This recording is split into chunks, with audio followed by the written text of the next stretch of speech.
2020 a été une année exceptionnelle dans beaucoup de domaines et dans beaucoup de plans. Et les bonnes personnes se sont posées aussi des bonnes questions. Mais ceux qui n'aiment pas se poser des questions ont considéré 2020 comme une autre année.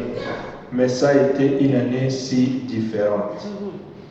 2020, c'est une année, s'il y a un jour, je me suis posé beaucoup de questions, mais une des questions que je me suis posée, c'est de dire qu'il y a beaucoup de pays, beaucoup de nations sur cette terre, on les appelle des nations puissantes, des pays puissants.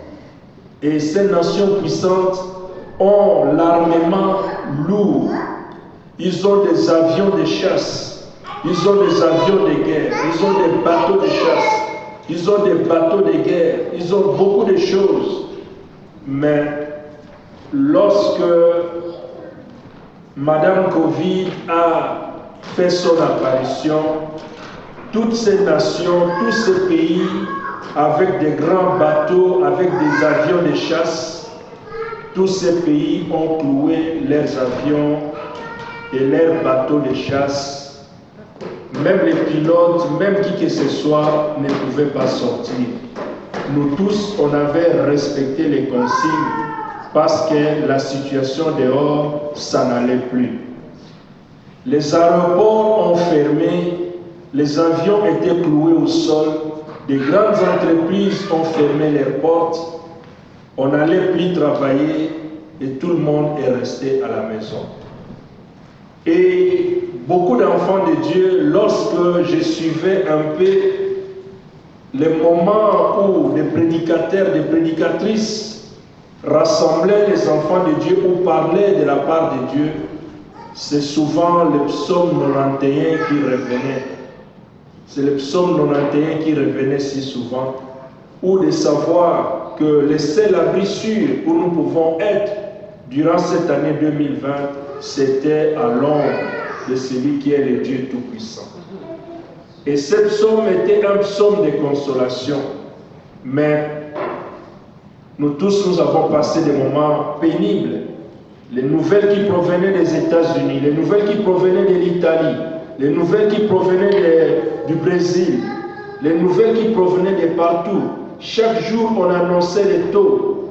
Nous tous, nous étions scotchés à notre télévision ou nous étions scotchés à nos téléphones pour avoir des informations à tout moment. Bien-aimés, c'était une année si différente. Mais malgré cela, qu'est-ce que nous pouvons dire aujourd'hui? C'est que nous pouvons dire tout simplement, si je te vois présent, si je te vois présente, je peux dire tout simplement que Dieu nous a gardés. Parce que certains se sont aussi protégés, ils ont aussi mis les masques qui est l'objet de tout le temps, qu'on ne peut pas s'en passer. Nous avons des gels hydroalcooliques qu'on ne peut pas s'en passer. Mais malgré tout cela, il y a certains qui ont aussi fait comme toi et moi. Ils ont gardé les gestes barrières, comme on dit. Mais aujourd'hui, toi et moi, si nous pouvons le dire, ils sont pris avec nous.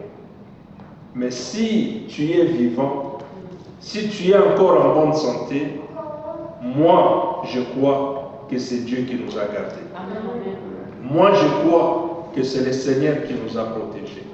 Raison pour laquelle je me suis encore retourné enseigner pour venir proclamer la bonté de Dieu, pour venir proclamer qu'il est le Seigneur des gloires. Que tu sois béni, toi qui es là présent, et ceux qui nous suivent aussi en ligne, et ceux qui nous suivront même après, que le Seigneur nous bénisse tous. Le thème de mon message d'aujourd'hui, je l'ai intitulé « La confiance qui engendre l'espérance ». La confiance qui engendre l'espérance. L'espérance, c'est ce qui est devant. L'espérance, on peut la voir sur quelque chose. L'espérance, on peut l'avoir sur une personne. Et quand tu mets ta confiance à une personne, tu diras, j'espère en toi, je crois en toi, je peux reposer tout en toi, je compte sur toi. Mais pour compter à quelqu'un, il faut avoir confiance en cette personne. Et si tu n'as pas confiance, tu ne peux pas compter à cette personne. Et c'est ça qui sera un peu la base ou le résumé de tout. Nous pouvons trouver beaucoup d'autres mots, mais je trouve avoir confiance en Dieu crée en nous l'espérance pour que nous puissions encore continuer. Parce qu'il y aura encore un matin, il y aura encore un soir, la vie va continuer. Pour nous qui avançons, la vie va continuer, mais il faut que nous ayons de l'espoir. Là où il n'y a plus d'espoir, les gens tombent dans la dépression. Là où il n'y a plus d'espoir, les gens ne savent plus quoi faire. Mais nous devons espérer, mais il faut avoir la confiance. Comme je venais de dire, bien-aimés, ce qui est très important, c'est que toi et moi, nous sommes là. Qu'est-ce que tu as fait de plus pour être là aujourd'hui? Qu'est-ce que nous avons fait qui soit extraordinaire pour que nous puissions encore être présents? Je l'ai déjà dit, ce n'est que la grâce de Dieu qui a fait que nous puissions être là. Mais aujourd'hui, nous ne nous retrouvons pas comme on l'a toujours fait. Trop souvent, en cette date, quand nous sommes ici, la salle a toujours été pleine. On court derrière l'air parce que les gens ont des témoignages, les gens veulent chanter. Mais aujourd'hui, regardez, si vous tournez tout autour, nous avons tous les nez et la bouche sous couvert des masques. Ça signifie, c'est une occasion qui est spéciale. Nous devons prendre conscience. Nous devons être conscients de cette situation. La situation est différente. Mais ce qui est très important, c'est que toi et moi, nous sommes là. Amen. Amen. Amen. Toi et moi, nous sommes là. Nous allons partager quelques textes dans la Bible, mais le premier texte que je voudrais que nous puissions lire et développer, c'est le psaume 124. Le psaume 124, c'est un psaume qui résume bien l'année 2020. Le psaume 124, c'est le psaume pour moi qui résume tout ce que nous avons vécu, tout ce que nous avons eu comme calamité, tout ce que nous avons passé comme moment de maladie. Le psaume 124, la Bible dit, c'est le psaume de David, c'est le psaume qui était le cantique de la montée. La Bible dit, sans l'Éternel qui nous protégea, qu'Israël le dise, sans l'Éternel qu'il nous protégea. Quand les hommes s'élevèrent contre nous, ils nous auraient engloutis tous vivants. Quand leur colère s'enflamma contre nous, alors les eaux nous auraient submergés. Les torrents auraient passé sur notre âme. Alors ils auraient passé sur notre âme. Les flots impétueux. Béni soit l'Éternel qui ne nous a pas livrés en proie à leurs dents. Notre âme s'est échappée comme l'oiseau du filet de l'oiseleur. Le filet s'est rompu et nous nous sommes échappés. Notre secours est dans le nom de l'Éternel qui a fait les cieux et la terre. Amen. Amen. Bien-aimés, la Bible nous dit que si l'Éternel n'avait pas été avec nous, si Dieu n'était pas avec nous, que Israël le dise, que toi tu le dises, que Dozy le dise, que Jésus le dise, que Patience le dise, que Jean le dise, que quiconque puisse le dire, que si l'Éternel n'était pas avec nous, si Dieu n'était pas là, qu'est-ce qu'on allait devenir? Et la Bible ici mentionne beaucoup de choses. que quand les hommes se sont dressés contre nous, quand la maladie s'est dressée contre nous, quand on a proposé les confinements par-ci, par-là, on avait tous peur. Tu peux aller pour acheter, en manger quelque chose parce que on devrait quand même vivre, on devait quand même manger, on devait quand même boire. Mais pendant que tu sors, tu as la peur au ventre, tu ne sais pas. Ce n'est pas qu'on nous interdit de nous rencontrer, même les membres de même famille. Un peut être porteur de la maladie. C'est le papa qui est peut-être porteur de maladie, qui donne à la maman, ou la maman donne aux enfants, ou à la grand-mère, ou à tout le monde. On ne sait plus. Ce n'est pas que quand on nous interdit cela, on nous refuse. Ou bien il n'y a pas l'amour entre nous. Mais on peut aussi, pendant ce temps, s'aimer en nous protégeant de ne pas se rencontrer, de ne pas se retrouver. Combien de personnes se sont retrouvées dans l'isolement? Combien de gens étaient en quarantaine? Mais pendant tout ce temps, la Bible dit, sans Dieu, si Dieu n'était pas avec nous, qui allait nous protéger? Bien-aimés, on a passé des moments où on a pensé, qu'est-ce qui nous protège? Qu'est-ce qui nous garantit? On a pris des thés chauds, on a pris des Vicks, on a fait des inhalations, on a fait toutes choses. On a reçu des recettes, je ne sais pas quoi, mélange ça, mélange avec l'autre, mélange avec ceci. Certaines personnes l'ont mélangé. D'autres, même ces mélanges, les ont encore provoqué d'autres conséquences. Sans Dieu, si Dieu n'était pas avec nous, qui allait nous protéger? C'est ce que nous tous, nous savons que nous avons passé une année qui était si difficile. Certains ne sont peut-être pas allés faire des tests, mais ils étaient porteurs de maladie, mais la maladie a commencé et a fini aussi comme ça a commencé. D'autres sont allés faire les tests, on a dit que c'était positif. Mais tout le monde a été visité d'une ou d'une autre manière, même par rapport à sa famille, par rapport à ceux qu'il aimait. C'est une année où nous tous nous étions secoués.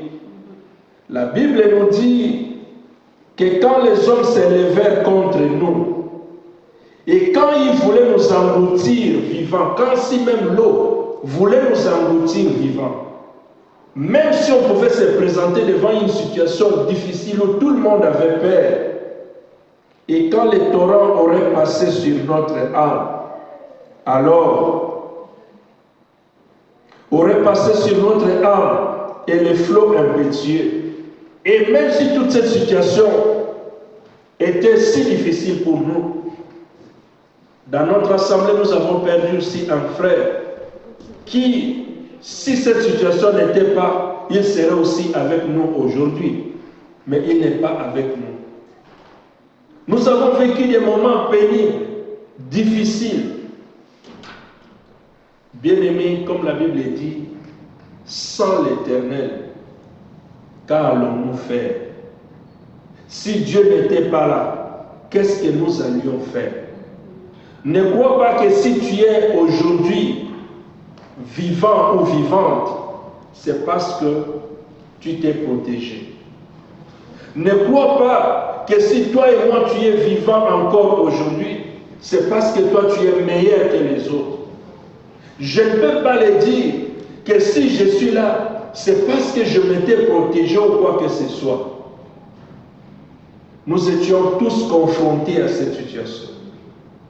Tu es passé peut-être à côté d'une situation qui était si grave. Mais un bon enfant de Dieu, c'est celui qui dit, si je vis, c'est parce que Dieu m'a gardé, c'est pourquoi je suis encore vivant. La première pensée que nous devons savoir, c'est que c'est Dieu qui nous protège. C'est Dieu qui nous garde. C'est Dieu qui nous garde. Parce que Dieu a beaucoup investi en nous. La Bible dit que l'homme a été créé à l'image de Dieu et à sa ressemblance. Dieu a beaucoup investi en nous. Si Dieu nous protège, si Dieu nous garde, si Dieu te garde, c'est parce que Dieu sait qu'il a beaucoup investi en toi. Lorsque j'ai dit que la confiance qui engendre l'espérance, on ne peut avoir confiance qu'à quelqu'un à qui on sait la valeur de cette personne. De la même façon, Dieu connaît ta valeur. Et c'est pourquoi il te protège.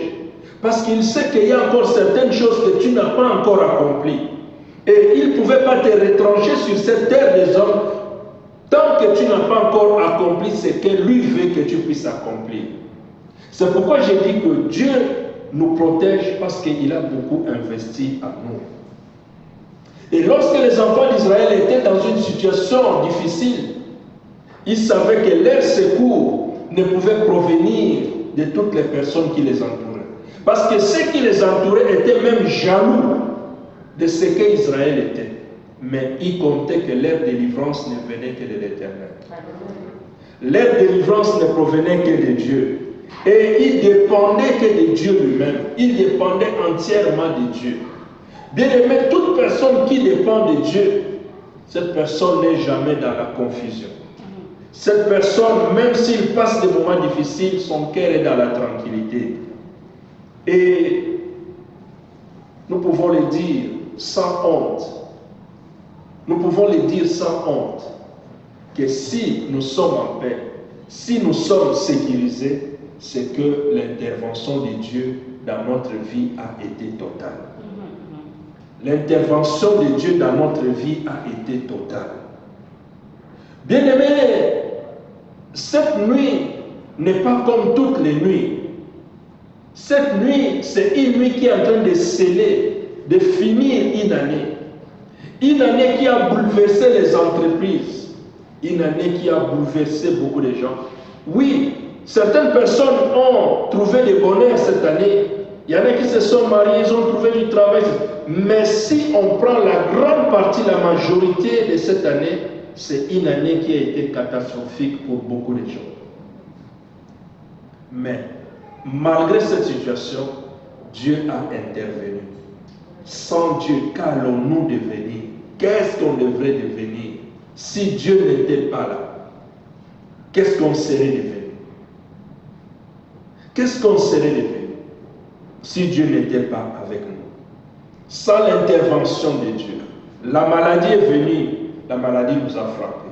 Sans l'intervention de Dieu, les soucis étaient là, les soucis nous ont frappés. Sans l'intervention de Dieu, on a connu aussi des problèmes. C'est comme si de toutes les maladies qui existent dans le monde, c'était presque que le Covid qui était plus en vogue.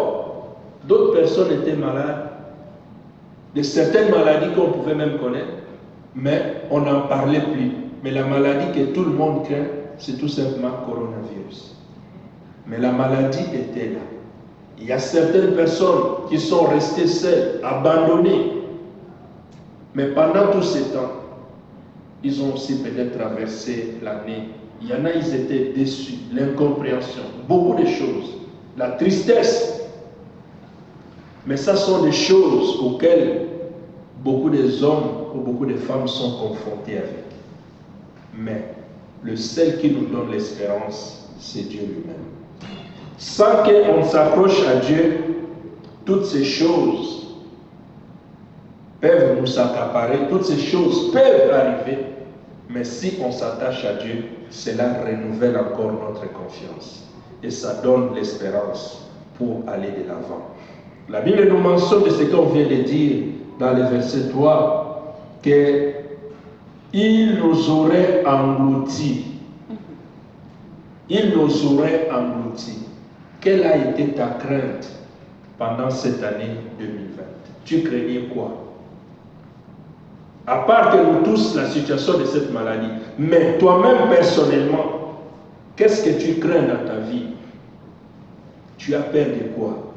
Tu as peur puisque ton âge avance. Tu as peur parce que tu as peut-être postulé quelque part, ça n'a pas marché. Tu as peur parce qu'on t'a annoncé quelque chose.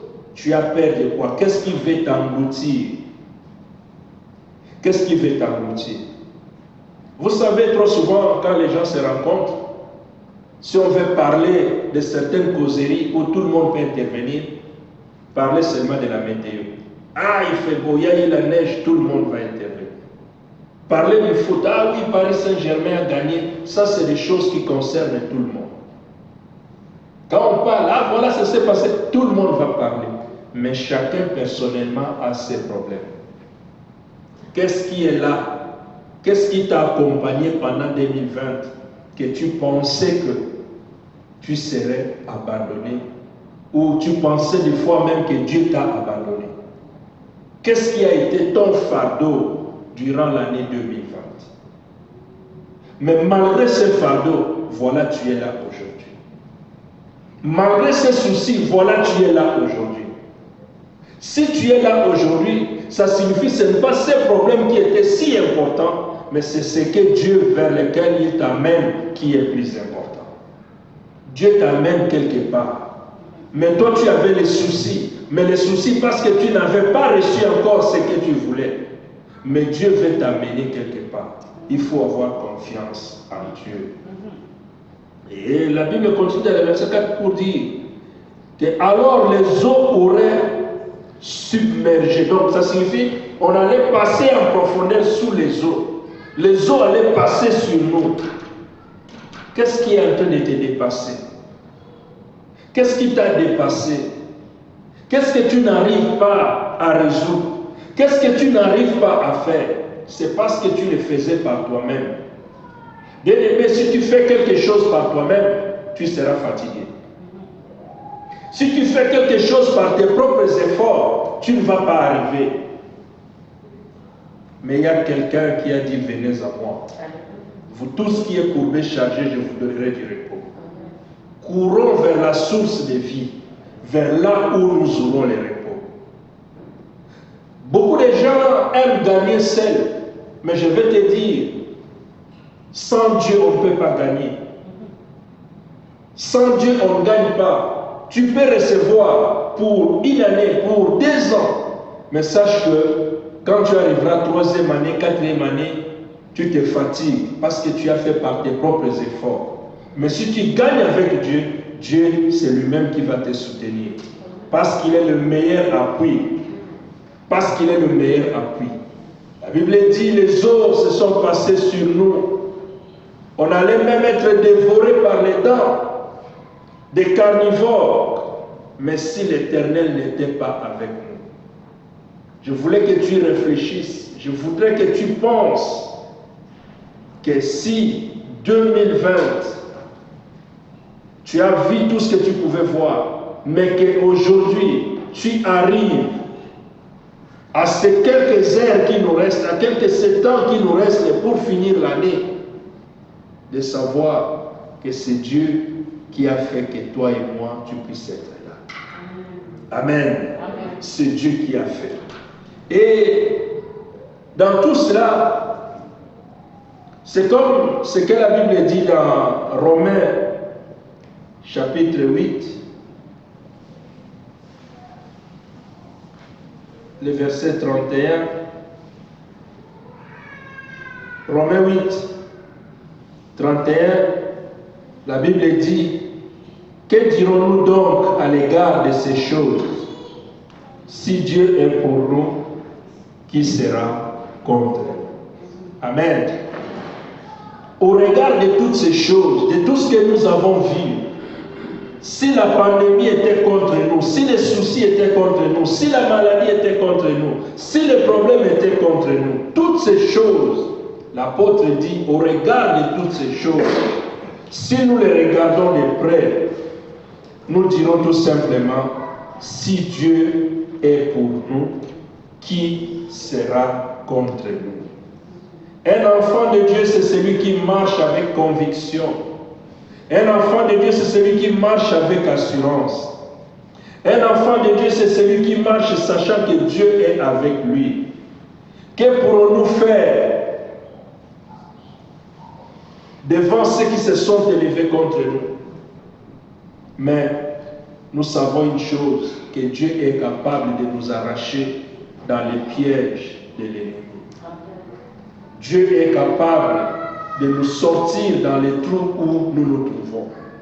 Dieu est capable de résoudre ce qui a été mon poids de 2020.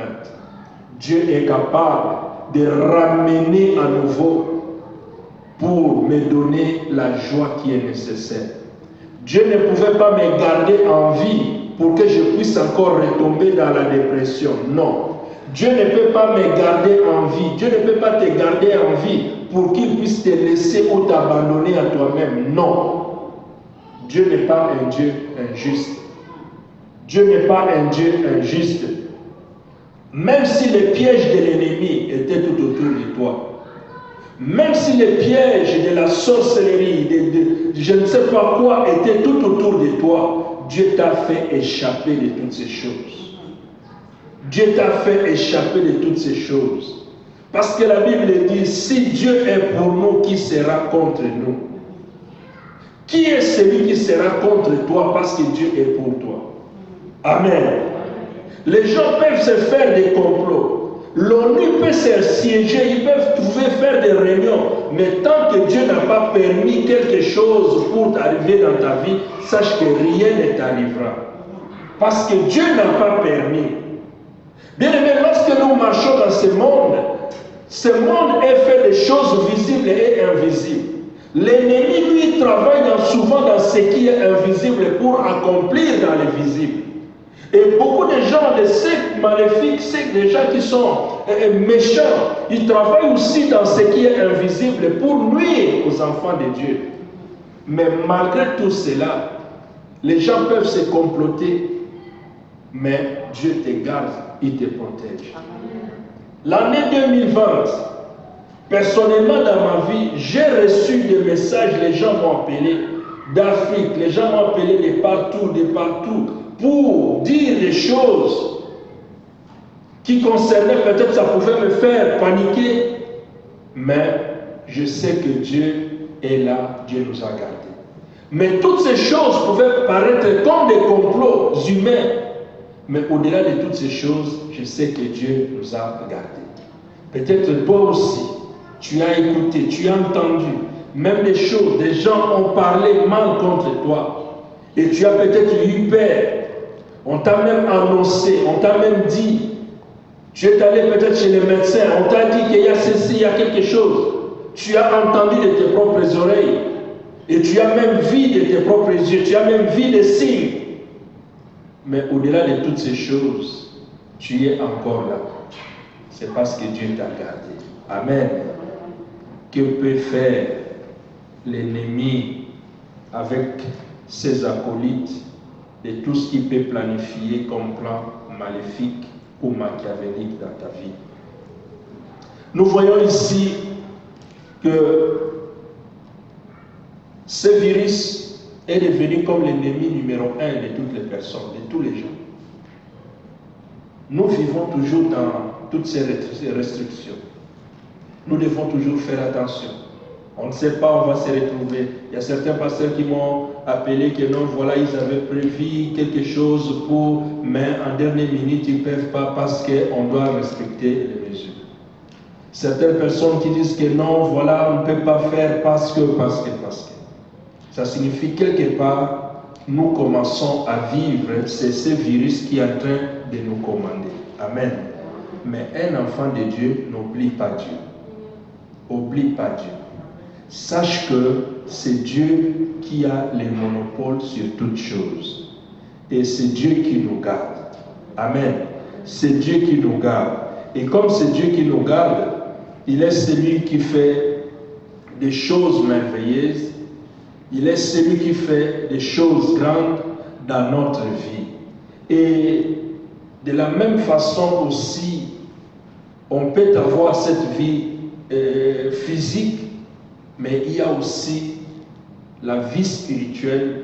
C'est à quoi nous sommes appelés, parce que même si nous pouvons entrer en 2021, mais il y a encore une autre espérance grandiose qui nous attend, c'est cette espérance de la vie éternelle. Mais cette espérance de la vie éternelle, il y a aussi une personne qui nous a aimés. Une personne qui nous a aimés. Et cette personne qui nous a aimés, il a même donné sa vie à cause de ce que toi et moi nous avons fait, qui n'était pas là pour donner gloire à Dieu. Mais tous ces poids, tous ces péchés, toutes ces condamnations, toutes ces culpabilités, tout ce que nous pouvons voir comme poids, il y a un qui est mort pour ça. Et il nous a donné la vie, et il nous a accordé son pardon pour que nous puissions aussi être appelés enfants de Dieu. Et raison pour laquelle nous disons que oui, Jésus est mort à la croix pour toi et pour moi. Si Jésus n'était pas là, nous serions toujours aussi sous la condamnation de notre péché. Nous serons sous la condamnation de nos fardeaux, de nos problèmes, de notre culpabilité. Mais Jésus est mort à la croix. C'est pourquoi nous devons avoir confiance envers celui qui a le pouvoir de nous garder sans que nous puissions broncher, sans que nous puissions tomber. Et nous appuyons sur le Seigneur. Et quand nous nous appuyons sur lui, nous saurons que nous marchons. Quand bien même le monde nous regarde différemment, le monde nous regarde avec condamnation, avec mépris, nous savons que nous marchons avec le Seigneur Jésus-Christ. Et quand nous marchons avec le Seigneur Jésus-Christ, cela nous donne l'assurance. C'est pourquoi la Bible dit dans 1 Jean chapitre 9 et 1, le verset 9, 1 Jean chapitre 1, le verset 9, que si nous confessons nos péchés, il est fidèle et juste pour nous les pardonner. Dieu est fidèle et juste pour nous garder. Dieu est fidèle et juste pour faire tout ce qu'il a prévu pour que nous puissions y arriver. Parce qu'il est fidèle. Si nous sommes infidèles, Dieu reste fidèle. Dieu, des fois, prend le risque de nous faire confiance. Bien aimé, je vais te dire que Dieu prend le risque de nous faire confiance. Si entre nous, des fois, nous avons des difficultés pour nous faire confiance, mais lui, Dieu, prend le risque de me faire confiance. Que je sois celui qui parle de sa part. Dieu prend le risque de te faire confiance pour que tu sois appelé enfant de Dieu. Dieu prend le risque de te considérer comme sœur. Dieu prend le risque de te considérer comme celui ou celle qui peut témoigner de son nom parmi les gens. Si Dieu prend le risque de nous faire confiance, nous ne pouvons pas décevoir Dieu. Lui, il est fidèle. Dieu garde son engagement. Et il est juste. Dieu reste juste et il reste fidèle. Et pour que nous puissions tourner maintenant notre regard pour la nouvelle année qui va bientôt commencer, avant que nous puissions passer un moment où nous allons prier, demander pardon à Dieu, intercéder pour que nous puissions entrer dans la nouvelle année. Nous allons entrer dans l'attitude de la prière, de la méditation, où chacun sera plus près du Seigneur, sachant que c'est Dieu lui-même qui va nous ramener. Nous n'allons pas entrer dans l'agitation, mais nous voulons entrer dans un moment où chacun sera à l'intimité avec le Seigneur. Mais écoutez, comme je l'ai dit, le thème, c'est la confiance qui engendre l'espérance. Nous allons lire dans Lamentation 3, à partir du verset 21 jusqu'au verset 24. Lamentation après le livre de Jérémie. Lamentation chapitre 3, à partir du verset 21 jusqu'au verset 24. C'est à ce moment quand Israël était dans les troubles. Israël a péché contre Dieu et Israël a été déporté, les enfants d'Israël ont été déportés. Mais cette souffrance est tombée sur le prophète Jérémie. Lui qui n'était pas victime de cette situation, mais il a pris le malheur de son peuple, il en a fait devenir comme son problème. Mais lorsque Dieu a donné des paroles à Jérémie, cela c'était pour lui montrer ce que Dieu allait faire. Dans Lamentation chapitre 3, à partir du verset 21, la Bible dit ceci. Voici ce que je vais repasser à mon cœur, ce qui me donnera de l'espérance. Les bontés de l'Éternel ne sont pas épuisées. Ses compassions ne sont pas à leur terme. Elles se renouvellent chaque matin. Oh, que ta fidélité est grande. L'Éternel est mon partage, dit mon âme. C'est pourquoi je veux espérer en lui. Amen. Ce qui me donne de l'espérance, ce qui me donnera de l'espérance, ce qui me donne envie de continuer, ce qui me donne envie de marcher encore, ce que la Bible dit, il renouvelle chaque matin. Chaque matin, Dieu renouvelle. La grâce que Dieu met à notre disposition, ce n'est pas la vieille grâce.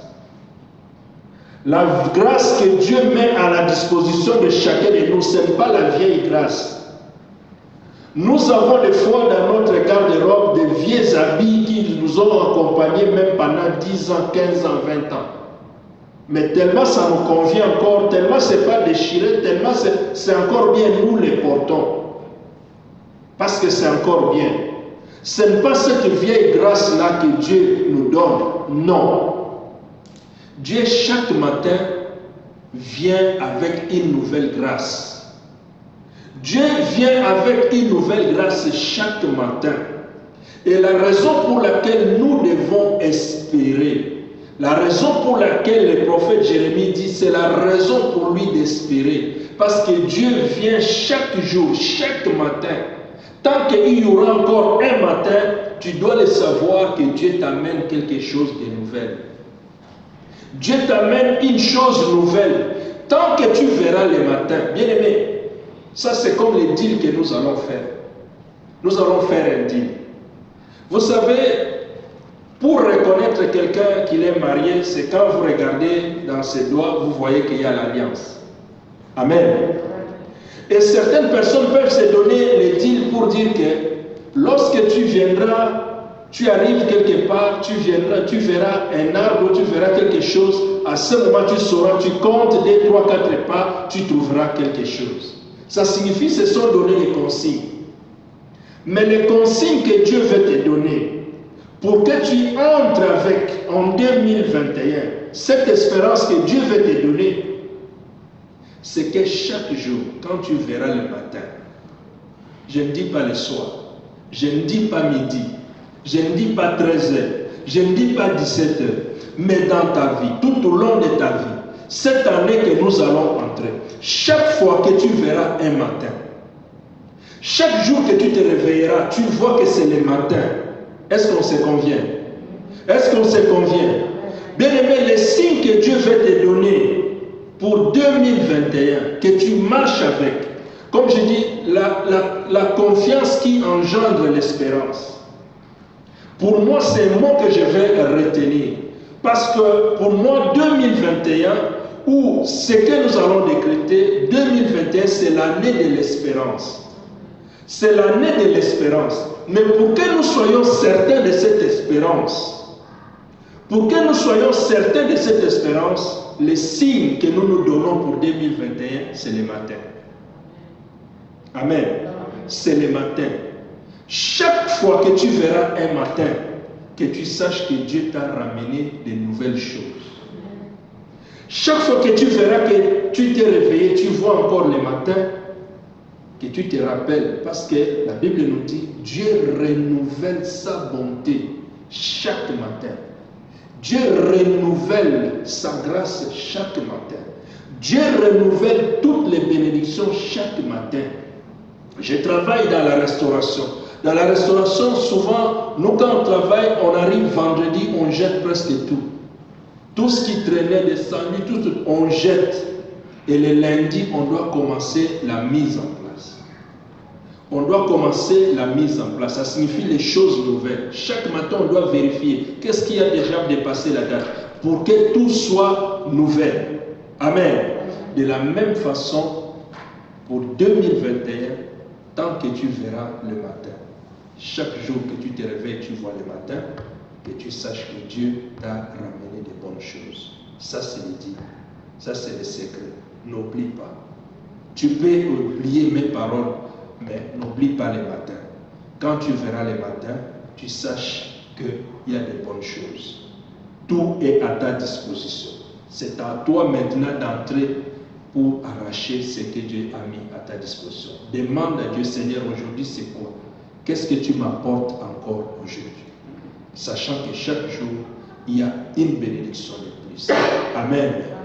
Voilà, bien-aimés, c'est ça qui va nous conduire, sachant que c'est Dieu qui nous a gardés, mais il met devant nous cette espérance et nous devons avoir confiance en Dieu. C'est ça qui fera que nous puissions réussir. C'est ça qui fera que nous puissions accéder. Il nous a fait dépasser dans beaucoup de choses, mais continuons d'avoir confiance en Dieu. Parce que sa bonté ne s'est jamais épuisée. Il renouvelle sa bonté chaque matin. Amen. Que toute la gloire soit à notre Seigneur. Et nous acclamons le Seigneur.